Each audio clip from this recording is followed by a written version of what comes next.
I haven't done stand-up in about like 6 years. I mean, it's going to be the first time I'm on a mic telling jokes, but, you know, I'm trying to right now. But I got to say, I don't do this very often, but I got to say one of my favorite jokes so far is, or not even a joke, a story that I had. I go to this bar pretty often, not this one, but another one where I live at, and I had a bartender look at me one day and he's like, you know, I never know quite when to cut you off, because, you know, 1 second you're being very respectful, you're rolling through asking people to move out of your way, then about 2 or 3 shots of Jameson later, you're bashing into our pool tables and running over people's feet, and it works, I get through a lot quicker when I'm that way. But yeah, no, I'm never one to turn down my crippled card. It helps me out a lot. I got better parking than all of you here. Let's see, I accidentally bumped into somebody and I get a free drink out of it, so I'm perfectly fine with that. Oh, they can't hear you. Want to put your microphone? I gotta go a little closer. They can't hear you. They're trying. Yeah. Hold it closer.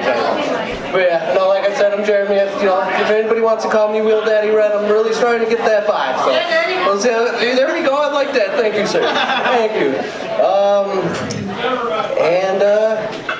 I completely forgot anything else. So I'm going to start.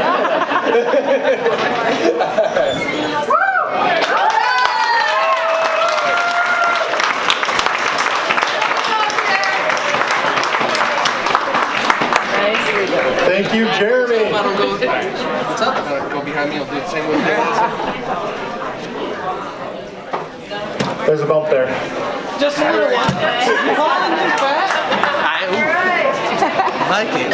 All right, so the next name I was given, I don't think this is his real name, but it's Francois. He's what? Oh, okay. Jesus, the last time I was around this many drunks was my wife's AA meeting, but that's Wisconsin. I'm actually from Fargo right now, which is a lot like Hudson. All there is to do to hide from the cold is drink. Yeah, sounds like some of y'all have already gotten ahead on that. Good, I'll be joining you in a minute. So the man that just came up here is my best friend. He was the best man at my wedding, Wheel Daddy Red. By the way, if you ever do get married at the Renaissance Festival, because you can walk around shit-faced the entire day and you just blend right in. So I got married about a year ago. I'm a Christian, my wife is atheist, so we did the one logical thing and had a friend marry us to alienate both families. Middle of the service, our friend is pulling out his notes and he drops a pocket knife. He leans over and he says, "It's okay, I'm Puerto Rican and it happens at every one of our weddings." Having an alcoholic for a wife is actually a lot of fun because you get really good at having the same argument over and over every night. At this point, I only lose about half the time. Now to end off, because I don't want to take up too much time for these lovely people, I'm going to tell the story of how my best friend lost his virginity. You ruined my bachelor party? I'm paying you back. So Redman didn't lose his virginity until after he got into his wheelchair, sexy as he is. But 22nd birthday, and he goes, "God, I'm tired of it." And he asked me, where can he find a hooker? So I take him down to Lake Street, and he wheels on through, finally finds one, and he says, "How much?" She looks at him and she says, $10. And he goes, "Holy shit, I thought it was gonna be more." So she hops on his chair, they ride off into an alleyway, finish the deed, he calls me up, I pick him up, he's super happy, never seen him this happy. The next morning, he starts feeling a little bit of an itch.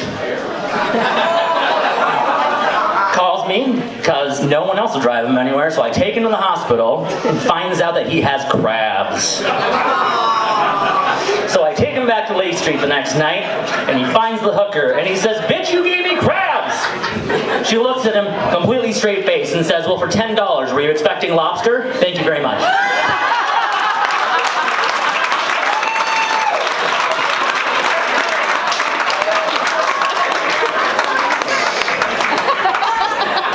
I really hope that's not true.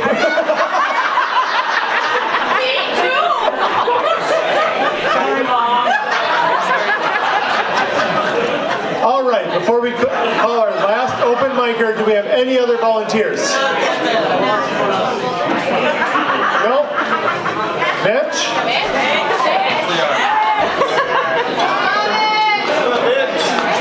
All right, so we got Eric. He requested to be the last open micer. I will say that you did too. Don't argue with me. I told him I didn't want to be first after the break, not the last one. No pressure or nothing. I've never done stand-up before. All the pressure.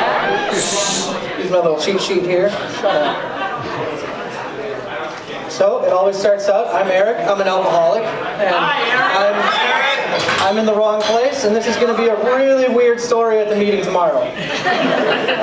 Hudson, lovely, lovely, lovely town-ish. I grew up in Stillwater, where there's a lot of stuff.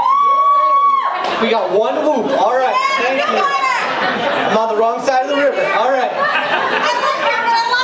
Well, Stillwater, I mean, if you want to do some antiquing or go to bars, or you can go to bars, it's a nice place. Very nice place. What else we got? Well, I grew up in the Boy Scouts, so I don't have to tell you, I am fireproof. When was the last time anyone else was in handcuffs? Anytime? Because I've gotten the side eyeball from a few of you guys. I did work at the smoke shop. I see you're here with your loved ones. I won't tell them, but just know, I know. I won't tell them what you're hooked on, because this is Hudson. And just saying, seen a couple shaky fingers out there. But anyway, I don't even have a closer for this one. I just wanted to say, this was empty when I got here, guys. Yes. I'm just saying. It's kind of cold out there, and big thank you for Coco's Heart Dog Rescue. They're stationed here in Hudson. They've got one in Oakdale, and you can always go to cocosheartdogrescue.org. Thank you.